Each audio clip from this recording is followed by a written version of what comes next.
Hi, this is Gwyneth Gabutero from Bulalacao Central School. Today, we're gonna discuss about the simple machines. There are 6 main simple machines. The first one is the lever. The second is the pulley. The third is the wheel and axle. The fourth is the inclined plane. The fifth is the wedge. And lastly is the screw. But we're going to stick on what we're assigned of. So, we're assigned on pulley and wheel and axle. This is an example of an actual photo of a pulley. A pulley is a kind of wheel that rotates when you pull the end of the rope or wire. The part that you're pulling is called the point or effort.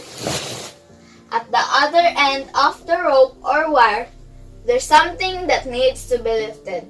The something that needs to be lifted is called the resistance or load.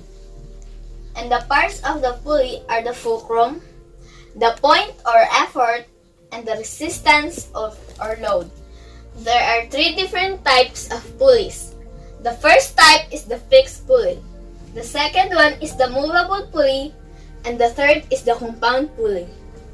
The first type has its axle fixed on a surface and does not move. At the middle of its axle is the fulcrum. One end has load and the other has effort. This does not add magnitude, speed, or distance of the force. Some examples of fixed pulleys are flagpoles and clotheslines. The second kind is the movable pulley. It moves along the rope or wire. At the edge of the wheel is the fulcrum, while at the middle of its axle is the load, and at the other end is the effort. It adds magnitude of the force but lessens its distance.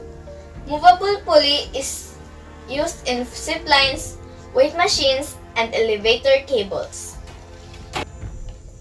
The third part is the compound pulley. It is made up of 2 or more movable pulleys. A compound pulley has the fixed pulley change the direction of the force, and the movable one decreases the effort that is needed to lift the force. Examples are used in ships and billboards.